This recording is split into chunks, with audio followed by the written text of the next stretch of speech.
kita hilang ya. Nah, di sini kemarin Bu, saya sudah menerapkan segitiga restitusi, bisa didengarkan di sini. Kepala sekolah dari Ibu dari izin dengan kepala sekolah. Ibu dengar dari guru kita kamu sering datang terlambat ya? Gara-gara ya, sebagai manusia wajar saja kita melakukan kesalahan, itu hal yang manusiawi. Terus tindakan apa yang harus kamu lakukan agar kamu tidak bangun siang lagi dan tidak terlambat datang ke sekolah? Saya akan tidur awal dan bangun lebih pagi. Oh iya. Apakah Ariana tahu keyakinan kelas apa yang sudah Ariana tidak jalankan? Disiplin dan rasa tanggung jawab. Ya, disiplin dan rasa tanggung jawab. Apakah Ariana tahu apa itu disiplin? Iya, disiplin itu adalah kita untuk menghargai waktu dan datang lebih awal lagi dari sebelumnya. Nah, semoga kejadian ini tidak terulang lagi ya Ariana ya. Terima kasih ya sudah kamu ke kelas. Nah, itulah tindakan segitiga restitusi yang sudah saya terapkan. Nah, yang kedepannya akan insya Allah akan terus berjalan. Yang Ibu tanya tadi tentang apa sih kiat-kiat supaya anak kita biar lebih rajin sekolah lagi. Jadi anak-anak kita tidak malas-malasan lagi yang katanya datangnya setiap hanya mau semester saja. Mungkin saya akan menerapkan keyakinan kelas, keyakinan sekolah. Nah, keyakinan sekolah ini yang sangat penting. Kalau kita menerapkan keyakinan sekolah, tentunya anak-anak itu sebelum dia masuk ke sekolah kita, dia sudah tahu apa peraturan yang ada di sekolah kita. Nah, itu pentingnya kita giatkan peraturan sekolah dan peraturan kelas. Setelah peraturan sekolah sudah berjalan, maka insya Allah peraturan kelasnya juga akan diterapkan oleh setiap guru. Bukan hanya saya sebagai calon guru penggerak saja yang akan menggerakkan keyakinan kelas, tapi insya Allah rekan-rekan yang lain juga akan ikut melaksanakannya, karena saya akan berkolaborasi dengan teman-teman. Karena kalau saya menjalankannya sendiri mungkin tidak akan bisa berjalan dengan maksimal, karena sebuah proses itu tidaklah mudah untuk kita mencapai tujuan yang akan hasilnya baik. Maka dengan itu butuh kerjasama yang baik lagi. Nah, di sini akan saya jelaskan lagi apa sih itu segitiga restitusi. Nah, restitusi itu adalah restitusi bukan hanya untuk menebus kesalahan, melainkan sebuah tawaran dan bukan paksaan. Nah, berarti di sini kan kita menawarkan tawaran kepada anak peserta didik. Ini loh peraturan sekolah kita. Nah, peraturan sekolah kita seperti ini. Kalau misalnya kamu langgar, ada konsekuensinya ini. Siap tidak kamu mengikuti peraturan sekolah? Nah, jika ia sudah siap mengikuti peraturan sekolah, berarti dia sudah tahu dong apa yang harus ia lakukan. Nah, setelah dia mengikuti peraturan sekolah, yaitu tadi kita terapkan peraturan kelas. Nah, di sini restitusi fokus pada solusi dan dapat mengendalikan murid yang berbuat salah pada kelompoknya. Berarti kita tidak penerapan itu tidak sembarangan gitu. Harus kita penerapannya secara konsisten agar itu penerapan segitiga restitusi itu bisa berjalan dengan baik.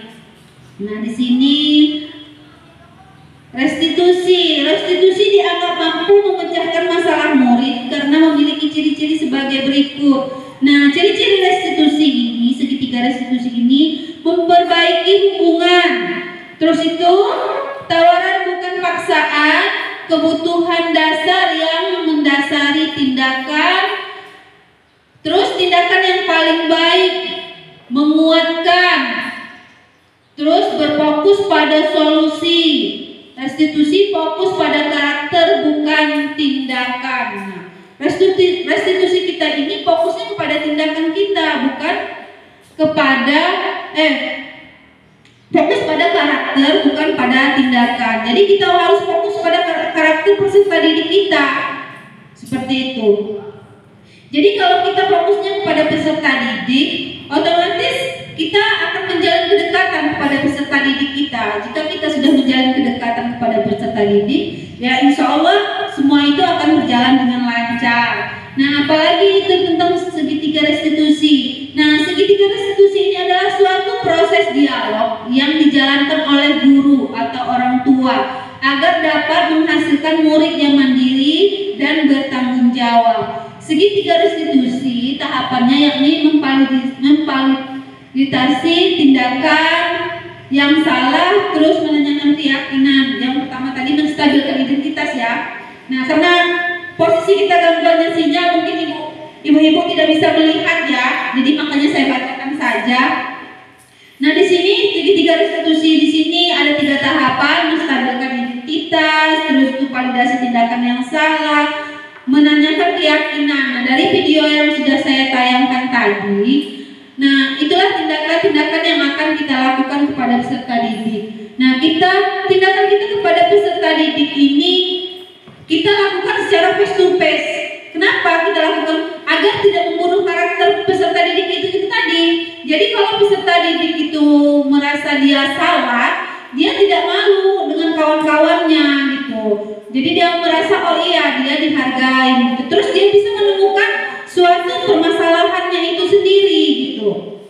Jadi jika dia sudah menemukan suatu permasalahannya, otomatis karakternya sudah terbentuk. Nah, jika karakternya sudah terbentuk, maka akan berjalanlah segitiga restitusi kita tadi. Terus kita menanyakan keyakinannya, keyakinan kelas apa sih yang sudah dilanggar gitu. Dia kan sudah pastinya dia tahu tuh keyakinan sekolah. Nah, untuk lebih ditekankan lagi, makanya kita mempunyai keyakinan kelas itu tadi. Nah, di sini lagi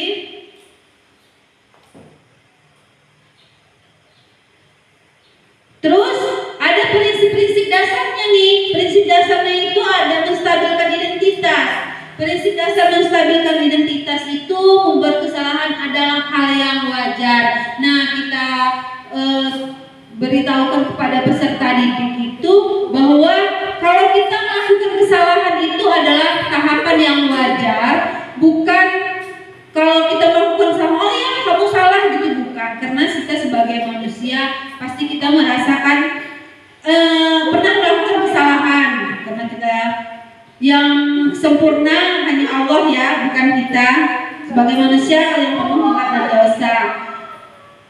Menggeser identitas gagal ke identitas sukses. Nah, di sini menggeser dari identitas yang gagal ke identitas yang sukses itu yang seperti apa sih? Nah, contohnya seperti oh iya dia merasa dia melakukan kesalahan itu tadi karena kita melakukan segitiga restitusi itu, jadi dia meyakini nih bahwa kegagalannya itu memang wajar, setiap manusia melakukan kegagalan, tapi dari setiap kegagalan itu adalah untuk mencapai suatu proses sukses seperti itu. Nah, terus tuh ini di sini ada validasi tindakan yang salah. Validasi tindakan yang salah di sini prinsipnya setiap tindakan berupaya memenuhi suatu kebutuhan tertentu. Terus guru akan bergeser dari pemikiran stimulus proses menjadi produktif. Menganalisis dan mengikuti kebutuhan murid akan memperbaiki hubungan dengan murid. Nah, di sini kalau kita merasa dekat dengan murid, otomatis hubungan kita akan baik dengan murid.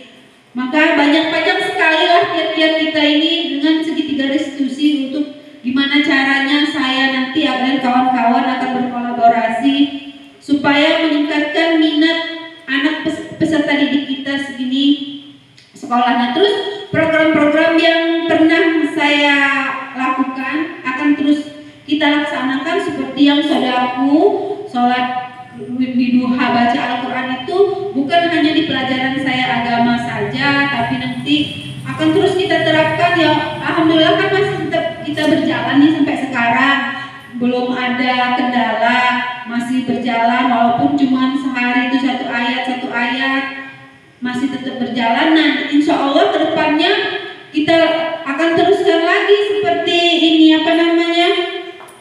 kita lakukan dai cilik, terus tuh kita ajarkan anak-anak itu ceramah. Jadi kita menggerakkan ekstrakurikuler kita yang lain-lain juga bisa kita gerakkan. Jadi minat anak itu untuk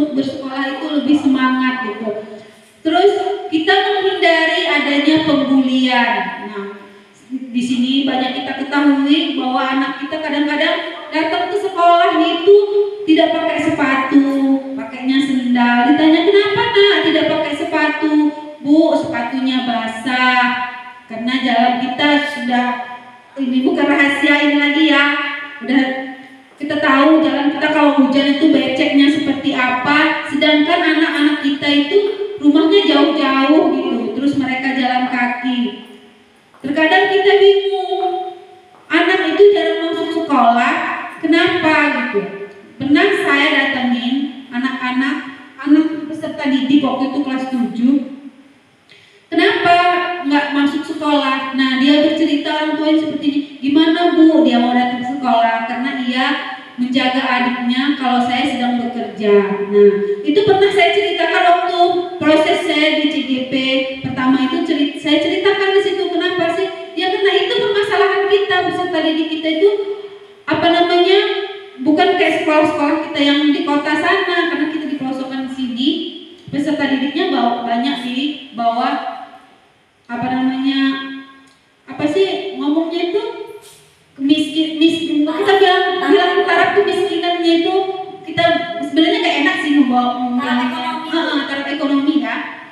Nah, orang tuh di bawah gitu. Jadi kalau misalnya orang tuanya itu bekerja, jadi anaknya itu ngejaga adiknya di rumah. Udah saya jelaskan Bu bahwa pendidikan itu lebih penting anaknya supaya anaknya nanti bisa mengangkat derajat ibu kalau dia pintar. Jadi nanti nggak misalnya dia jadi petani juga, bukan petani yang bekerja keras yang seperti ini yang harus kita muli gitu. Gimana kalau dia petani jadi petani yang sukses, bukan dia yang mengerjakan tapi uangnya yang berjalan karena dia pintar gitu loh Bu. Jadi dia bisa membayar orang untuk mengerjakan pekerjaan itu.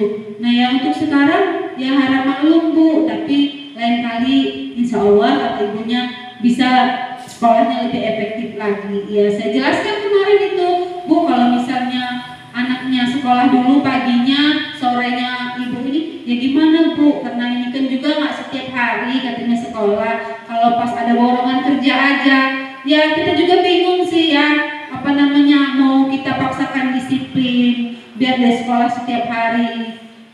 Sedangkan resiko di sekolah di rumahnya orang nggak bisa makan gitu. Nah, pernah juga teman saya Bu Mary, anak itu tidak datang ke sekolah karena tidak ada buku ya, tidak ada buku dan seragam sekolah. Nah, dia merasa malu datang ke sekolah. Nah, itulah problem-problem kita yang kita hadapi di ibu-ibu. Makanya anak-anak kita di sini ini kurang gitu disiplinnya untuk ke sekolah. Kita juga mensiasatinya, kenapa sih anak kita harus masuknya setiap semester? Di sini bukan hanya anak itu harus sekolahnya setiap hari. Kayaknya dari dulu gimana caranya anak yang nggak sekolah bisa sekolah seperti itu aja biar mereka mendapatkan ilmu. Nah, karena di daerah kita ini karena taraf ekonominya yang di bawah itu, orang nggak pentingin sekolah, yang penting orang bisa makan dulu seperti itu. Jadi solusinya yang waktu pas kemarin itu yang Bu Mary, anak peserta didik kita itu dikasih buku gitu, dikasih buku biar dia bisa sekolah, dikasih baju, dikasih tas. Nah, makanya waktu pas tahun ajaran baru kemarin, Ibu Mary membuka membagikan buku. Setiap peserta didik yang mendaftarkan ke sekolah di SMP 14 Kota Bumi ini dibagikan buku.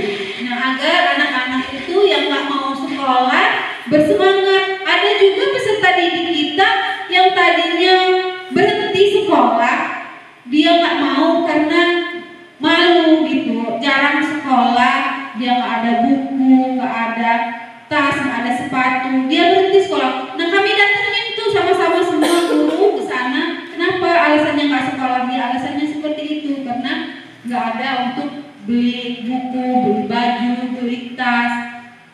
Nah, maka kemarin itu Bu Mary dan kawan-kawan yang lain mendaftarkan anak tersebut ke PIP ya. Nah, jadi anak-anak kita di sini yang bersekolah di sini mendapatkan bantuan semua. Jadi dari bantuan itu dia masuk lagi ke sekolah karena dia mendapatkan bantuan. Jadi setiap bantuan kemarin itu diakomodasi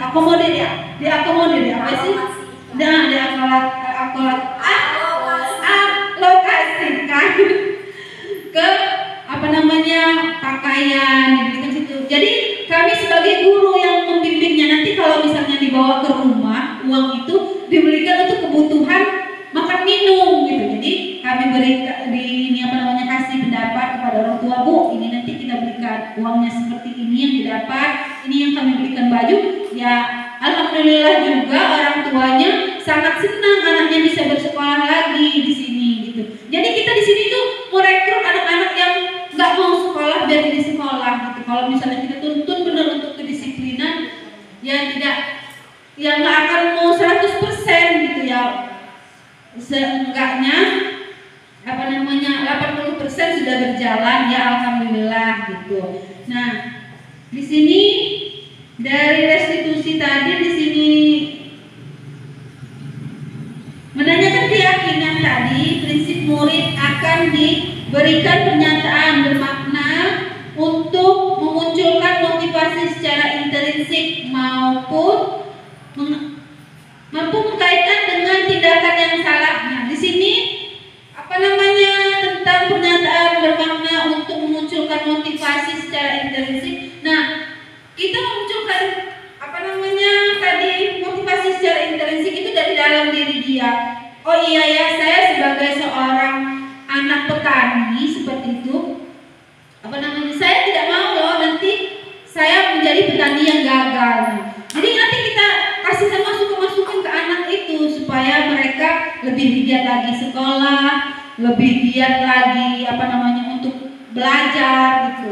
Karena pendidikan itu kan sangat penting ya, walaupun mereka di rumah membutuhkan makan, karena jarang sekali mereka itu datang ke sekolah itu sudah sarapan. Terkadang mereka tidak sarapan. Banyak anak-anak juga yang tidak pernah jajan karena di sini taraf ekonomi masyarakat kita di sini banyak kan seorang petani. Petaninya itu bukan untuk kebun mereka sendiri, karena petaninya banyak buruh harian lepas. Jadi mereka tidak sekolah. Kadang mereka ada peserta didik kita kemarin anaknya nggak masuk sekolah itu. Kenapa? Saya tanyakan, kenapa kamu jarang masuk sekolah? Iya Bu, karena saya ikut orang tua saya cabut singkong. Di situ saya merasa terenyuh. Seharusnya peserta didik kita masih dalam proses belajar, tapi di sini dia sudah membantu orang tuanya untuk mencari nafkah.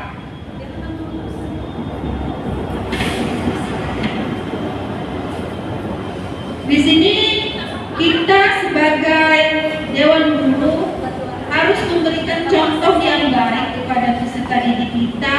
Gimana sih kalau hal-hal yang baik yang kita terapkan dalam pembelajaran itu akan berdampak baik untuk mereka di masa depan. Nah, penerapan segitiga restitusi ini sangatlah efektif kita jalankan di sekolah kita supaya kedisiplinan peserta didik kita itu lebih lebih disiplin ya untuk datang ke sekolah. Nah, di sini ada video, saya ulang lagi video tadi. Saya biasa dia buat skripsi doang, enggak kalau saja. Kamu dari lihat tuh kaki. Cara ini kemarin kamu bilang tab itu tuh dua-duanya masuk tim terus.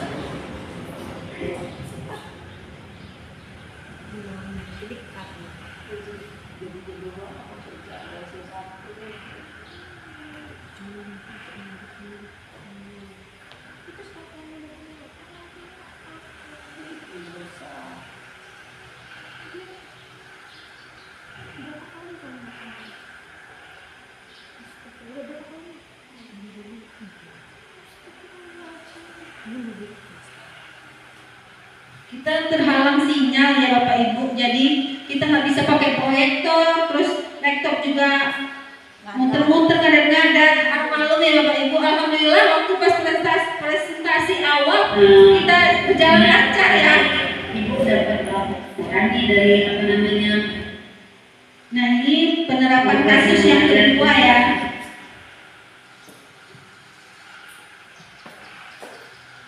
Sinyalnya ini Berikutnya dengan angka. Kenapa dia?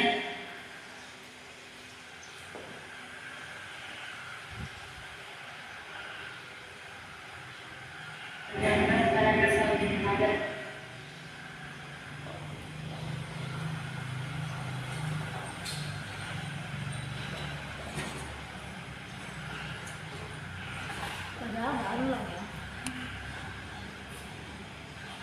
Kayak gitu loh, padahal enggak.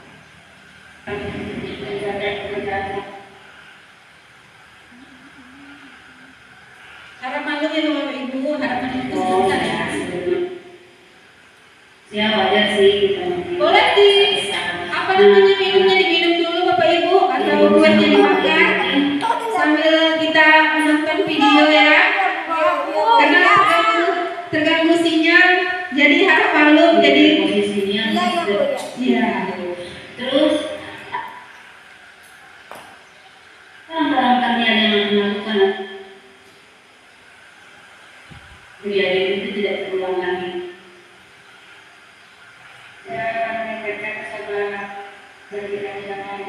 Iya.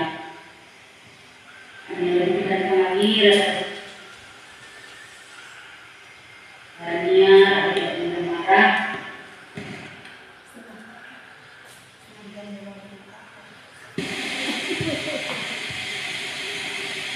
Ada yang cepet ya, Bu ya? Iya. Di sini juga kita bermasalah dengan sinyal sih Bapak Ibu ya. Terus dia tahu nggak keyakinan apa nih yang udah niat Rangga? Sabar ya Bapak Ibu, harap menunggu.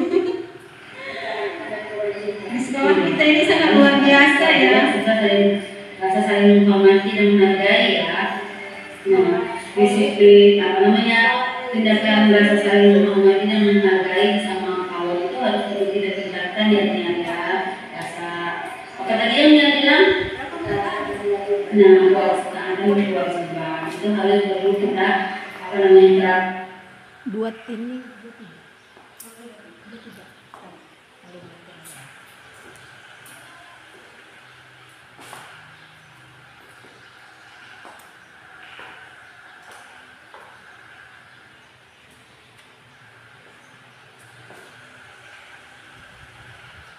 Dan kelas kita, kalau tidak ada kita,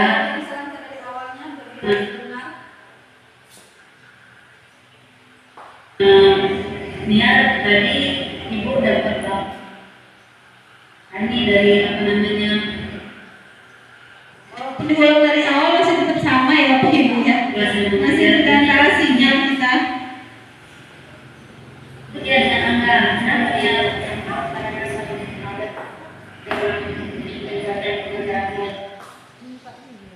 Masih nggak mau ya Bu Anda ya proyektornya ya.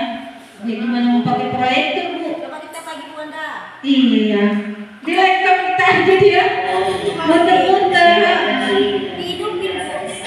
nah apa namanya ibu bisa mampu Rupanya dia kalau siang itu agak malu-malu sinyalnya ya Bu ya. apa barangkali ada yang melakukan agar kejadian itu tidak terulang lagi. Yes, Koci. Ya, ini lagi rasa kesabarannya, tidak marah dan tidak mengganggu pelajaran yang lain. Terus dia tahu nggak keyakinan apa nih yang udah niat apa namanya Rangga? Udah dipatiin aja Bu Anda apa kita pakai ini. Kan kita presentasi tadi sudah alhamdulillah ini untuk penjelasannya saya ya. Nah, disiplin apa namanya tindakan rasa saling menghormati dan menghargai sama kawan itu harus perlu kita tingkatkan ya ternyata rasa apa tadi yang dia bilang? Nah, kewajiban kewajiban itu harus perlu kita apa namanya terapkan dalam kelas agar proses pembelajaran kita jadi berjalan lagi. Ya sudah kembali ke kelas ya kali jangan seperti itu lagi ya.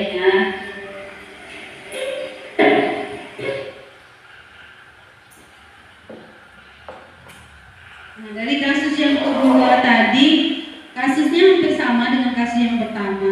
Jadi kita itu pada peserta didik itu harus menjalin kedekatan secara intrinsik lah ya, pendekatan dari hati ke hati itu pada peserta didik kita, agar peserta didik kita merasa lebih nyaman lagi sekolah di SMP 14 kita Kota Bumi tercinta ini. Sudah tidak ada sinyal, jalan pun kita mulus seperti jalan tol ya. Kalau dia hujan kita kebanjiran, kalau dia panas kita seperti bule. Jadi rambut untuk kita nggak pakai jilbab semua ya. Jadi rambut itu tidak jadi seperti bule. Jadi baju kita yang warna putih ini kalau pulang dari sekolah kita bisa berwarna coklat karena debu. Nah mungkin itulah menjadi ladang pahala kita nanti sebagai dewan guru kita di sini. Harus ikhlas mengajar anak-anak.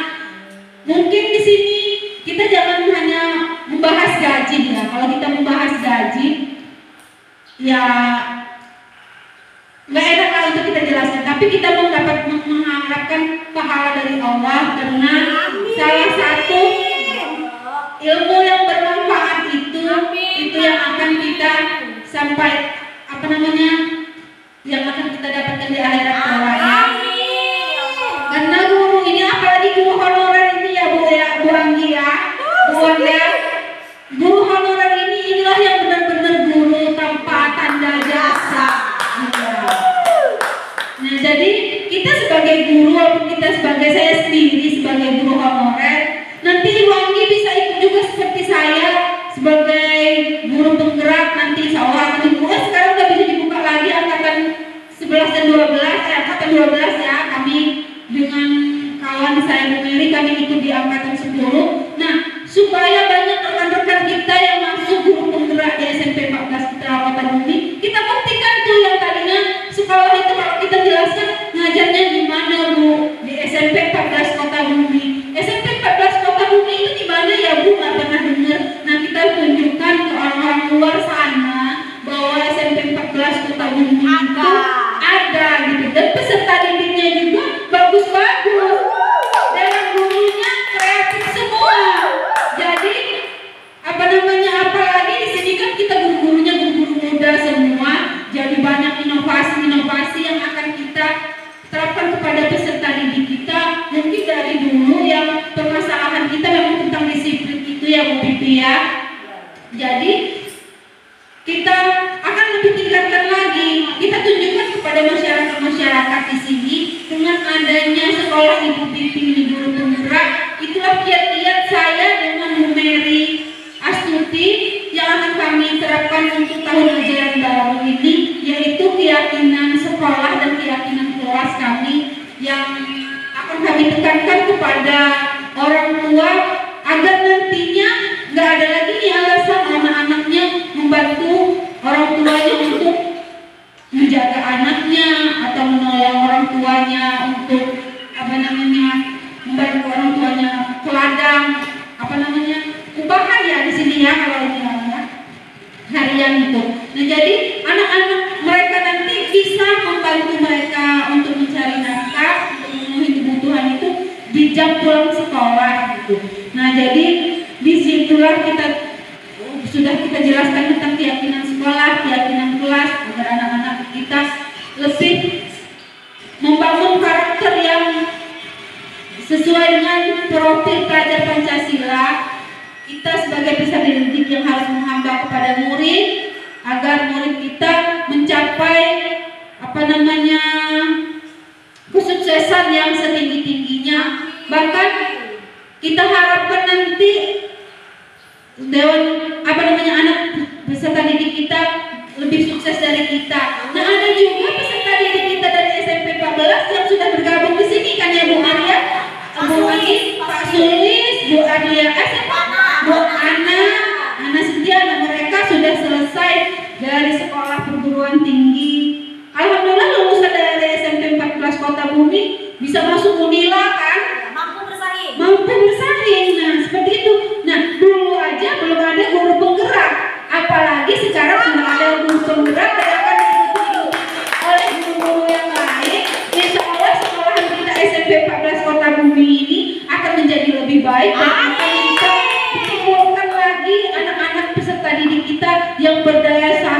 lebih tinggi lagi dari sebelum-sebelumnya.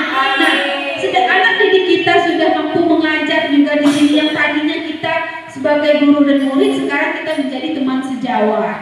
Ya, seperti itu penjelasan saya tentang segitiga restitusi ya Ibu ya. Itu kiat-kiat saya yang akan saya jalankan ke depan, yang akan kita terapkan di tahun ajaran baru ini. Saya akhiri, wabillahi taufiq wal hidayah. Wassalamualaikum warahmatullahi wabarakatuh. Waalaikumsalam warahmatullahi wabarakatuh. Saya mohon maaf apabila ada kata-kata saya yang kurang berkenan kepada ibu-ibu dan kepada Allah